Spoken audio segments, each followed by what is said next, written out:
ये कहानी है नीरज की, जिसके पिता इस दुनिया में नहीं थे और नीरज पढ़ा लिखा भी नहीं था।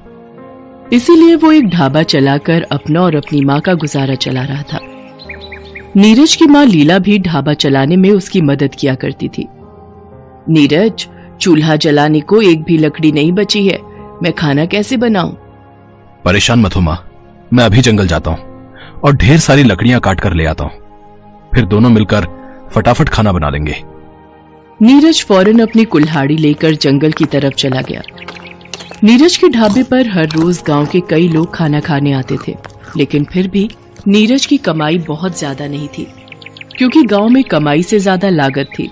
यही वजह थी कि उसे चूल्हा जलाने के लिए जंगल से लकड़ियां काट कर लानी पड़ती थी। अब हाँ, इस पेड़ पर काफी लकड़ी है, इसी से शुरू करता हूँ। आह, मेरे पंख, कोई बचाओ, कोई है, कोई तो मेरी मदद कर दो।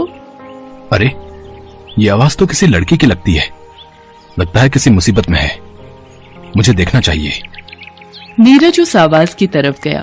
उसने देखा कि वहां पर एक परी जैसी दिखने वाली लड़की थी, जिसके पंख कांटों भरी झाड़ी में फंसे हुए थे। ये देखो, क्या शौक चढ़ा था तुम्हें ये परी वाले कपड़े पहनकर यहाँ जंगल में घूमने का? देखो, फालतू की मुसीबत मोल ले ली ना। रुको, मैं अभी इन नकली पंखों को काटकर तुम्हें इन झाड़ियों से अलग करता हूँ। नहीं, मेरे पंखों को हाथ भी मत लगाना तुम। ये नकली नहीं है, ये मेरे असली पंख हैं और मैं एक असली परी हूँ। उस परी की बात सुनकर नीरज चौंक गया। गौर से देखने पर उसे एहसास हुआ कि वो पंख वाकई असली थे, क्योंकि कांटों में फंसे होने की वजह से उनसे काफी खून बह रहा था। ठीक है, मैं समझ गया। मैं तुम्हारे पंखों को नहीं काटूंगा, पर देखो, मुझे तुम्हारी मदद तो करनी ही होगी। मेरा भरोसा करो, मैं सिर्फ झाड़ियों को काटने की कोशिश करता हूँ, ठीक है? उस परी ने नीरज पर भरोसा किया और फिर नीरज ने बड़े ही ध्यान से उन सारी कटीली झाड़ियों को काट दिया। अब वो परी आजाद थी, लेकिन उसके पंख बुरी तरह से घायल थे। मेरी मदद करने के लिए शुक्रिया। मेरा नाम नीलम है और मैं परीलोक से यहाँ तुम्हारी दुनिया देखने आई थी, पर पता नहीं कैसे यहाँ फंस गई। मेरा नाम नीरज है, तुमसे मिलकर अच्छा लगा। तो अब तुम अपने परीलोक वापस चली जाओगी ना? मैं चाहूँ तो भी नहीं जा सकती, जब तक मेरे पंख बिल्कुल ठीक नहीं हो जाते। मुझे यहाँ तुम्हारी दुनिया में ही रहना होगा। क्या तुम मुझे कोई सुरक्षित जगह बता सकते हो जहाँ मैं रह सकूं? तुम मेरे घर पर रह सकती हो, मेरे साथ मेरी माँ भी रहती है। हम दोनों मिलकर अपने घर के बाहर ही एक ढाबा चलाते हैं। बस मैं थोड़ी सी लकड़ियां काट लूं, फिर हम चलते हैं। पर लकड़ियां तो तुम काट चुके हो, वो देखो। नीरज ने पीछे मुड़कर देखा तो वहां लकड़ियों का एक मोटा गट्ठा रखा हुआ था, जिसे देखते ही नीरज समझ गया कि असल में ये नीलम का जादू ही था। तो तुम जादू भी कर सकती हो, पर एक बात बताओ, तुमने खुद को आजाद करने के लिए जादू का इस्तेमाल क्यों नहीं किया? और अभी भी तुम अपने पंखों को जादू से ठीक क्यों नहीं कर लेती? क्योंकि हम परियां सिर्फ दूसरों की मदद के लिए ही अपने जादू का इस्तेमाल कर सकती हैं, खुद के लिए नहीं। अच्छा, चलो कोई बात नहीं, तुम मेरे साथ चलो। मुझे पूरा भरोसा है कि मेरी माँ के पास तुम्हारे पंखों को जल्दी से जल्दी ठीक करने का कोई ना कोई नुस्खा जरूर होगा। नीरज उस परी को लेकर अपने घर पहुंचा और फिर अपनी माँ को उसके बारे में सब कुछ बताया। तुम बिल्कुल चिंता मत करो बेटी, मैं अभी कुछ जड़ी बूटियों को मिलाकर एक लेप बना देती हूँ। उसके इस्तेमाल से तुम्हारे पंख कुछ ही दिनों में बिल्कुल ठीक हो जाएंगे। शुक्रिया माँ जी। लीला के बनाए जड़ी बूटी के लेप से नीलम के पंख बहुत तेजी से ठीक होने लगे, लेकिन नीरज के हालात हर बीतते दिन के साथ और भी खराब होते जा रहे थे। ये कैसी दाल मखनी है भाई? है? मक्खन का तो नामो निशान भी नहीं है इसमें। मक्खन कहाँ से डालो भाई साहब, यहाँ गांव में खाने का दाम बहुत कम है। थोड़ा भी दाम बढ़ाओ तो लोग खाने से ही मना कर देते हैं। ये सब बहाने हैं, साफ बात है भाई, खाने में स्वाद तो माल मसाले से ही आता है। अगर वही नहीं डालोगे तो फिर तुम्हारे ढाबे पर आने का क्या फायदा? सादी दाल तो घर में भी खाने को मिल जाती है। नीरज मजबूर था, वो चाहकर भी अपनी लागत को नहीं बढ़ा सकता था, क्योंकि उसके लिए उसके पास पैसे ही नहीं थे। अरे नीरज, क्या हुआ बेटा? क्या बोल रहा था वो आदमी? बस माँ, और क्या बोलेगा, दाल मखनी में मक्खन ढूंढ रहा था, नहीं मिला तो नाराज हो गया। लगता है अब फिर कभी अपने ढाबे पर खाने नहीं आएगा। नहीं आता है ना आए, भाड़ में जाए। तू अपना दिल छोटा मत कर बेटा, ये गांव के लोग हैं ही ऐसे, हर कोई उधार खाकर जाता है, ऊपर से इन्हें दाल में मक्खन भी चाहिए। नहीं माँ, लोग जैसे हैं वैसे ही रहेंगे, पर हम ऐसे हाथ पर हाथ रखकर नहीं बैठ सकते, वरना हमारा ढाबा बंद हो जाएगा।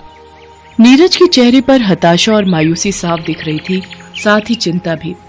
उसकी माँ लीला भी उदास होकर अपनी बहन से मिलने उसके घर चली गई, क्योंकि उसके पास भी इस समस्या का कोई समाधान नहीं था। लेकिन वहां कोई था जो सही मायने में नीरज और लीला की मदद कर सकता था। ये दोनों कितने परेशान हैं, और नीरज तो मेरे जादू के बारे में जानता भी है, लेकिन फिर भी इसने मुझसे मदद नहीं मांगी। इतनी परेशानी में भी इन दोनों ने मेरी मदद की, तो मुझे तो इनकी मदद करनी ही होगी। नीलम परी के पंख अब बिल्कुल ठीक थे, वो परीलोक वापस जा सकती थी, लेकिन उससे पहले उसने नीरज की मदद करने का फैसला किया। तो ये है वो दाल मखनी, ठीक है, तो ये गया इसमें ढेर सारा मक्खन। बस इतना काफी नहीं है, मुझे कुछ और भी करना चाहिए। नीलम परी ने उस दाल मखनी के बर्तन पर अपना जादू कर दिया और फिर वहां से चुपचाप वापस अपने परीलोक चली गई। फिर कुछ देर बाद, अरे भाई, कोई है क्या यहाँ? खाना मिलेगा क्या? हाँ हाँ, क्यों नहीं साहब, आइए बैठिए, दाल मखनी और रोटी बिल्कुल तैयार है, बस मैं अभी लेके आया। नीरज खाना लेने ढाबे के अंदर गया। उसने जैसे ही दाल निकालने के लिए भगोना खोला तो दाल के ऊपर ढेर सारे मक्खन को तैरता हुआ देखकर हैरान रह गया। ये इतना सारा मक्खन, लगता है माँ ने डाला होगा, पर वो इतना सारा मक्खन लाई कहां से? चलो बाद में पूछ लूंगा, फिलहाल खाना लेकर जाता हूं बाहर। नीरज खुशी खुशी वो ढेर सारी मक्खन वाली दाल मखनी और गर्मा गर्म रोटियां लेकर ग्राहक के पास गया, जिसे खाते ही ग्राहक का चेहरा खिल उठा। भाई वाह है, सच में मजा आ गया भाई। मैंने शहर से एक होटल की दाल मखनी खाई है, पर इतना मक्खन तो कोई भी नहीं डालता भाई, और तुम इतने कम दाम में इतना मक्खन डाल रहे हो, मानना पड़ेगा भाई, मानना पड़ेगा।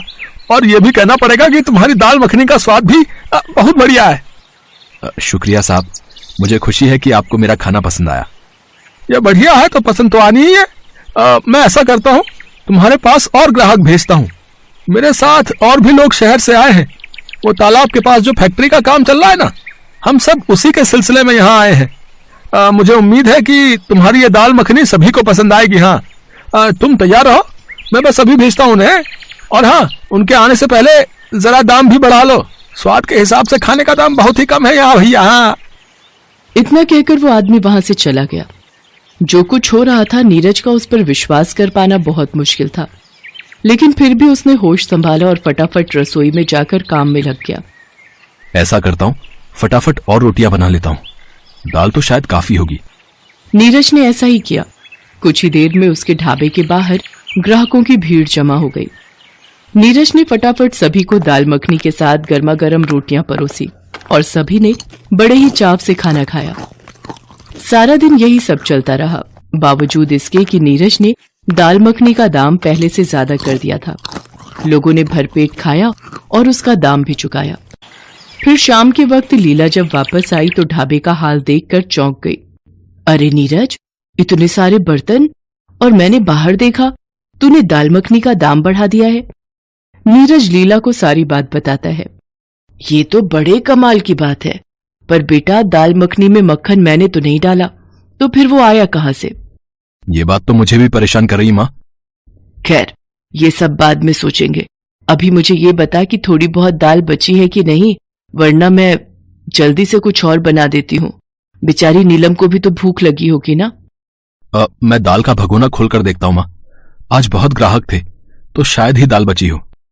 नीरज ने दाल का भगोना खोलकर देखा तो एक बार फिर हैरान रह गया, क्योंकि दाल का भगोना दाल से पूरी तरह से भरा हुआ था। माँ, ये तो पूरा भरा हुआ है, पर ऐसा कैसे हो सकता है? हैं? ये तो चमत्कार है बेटा। अब जा, जल्दी से जाकर नीलम को बुला ला, मैं गरम रोटियां बना रही हूँ, तुम दोनों साथ बैठकर खा लेना। नीरज को बात कुछ कुछ तो समझ आ रही थी, लेकिन जब नीलम परी उसके कमरे में नहीं मिली तो उसे पूरा यकीन हो गया कि उसकी सीधी सादी दाल मखनी को जादुई दाल मखनी बनाने वाली और कोई नहीं बल्कि नीलम ही थी, जो अब वापस परीलोक जा चुकी थी। नीरज, क्या हुआ बेटा? नीलम कहाँ है? वहीं जहां उसे होना चाहिए माँ। चलो हम मिलकर दाल मखनी खाते हैं, और सबको खिलाते हैं। अब ना तो नीरज को दाल मखनी बनाने के लिए कभी कोई लागत लगानी थी और ना ही हर रोज उसे खुद पकाना था, क्योंकि नीलम परी के जादू के असर से दाल मखनी का वो भगोना कभी खाली ही नहीं हुआ। उस जादुई दाल मखनी से नीरज ने न सिर्फ अच्छी कमाई करके अपने हालात बदले, बल्कि उसने न जाने कितने गरीबों का पेट भी मुफ्त में भरा। और ये देखकर सबसे ज्यादा खुश नीलम परी थी, जो परीलोक से हर वक्त बस नीरज को ही देखा करती थी।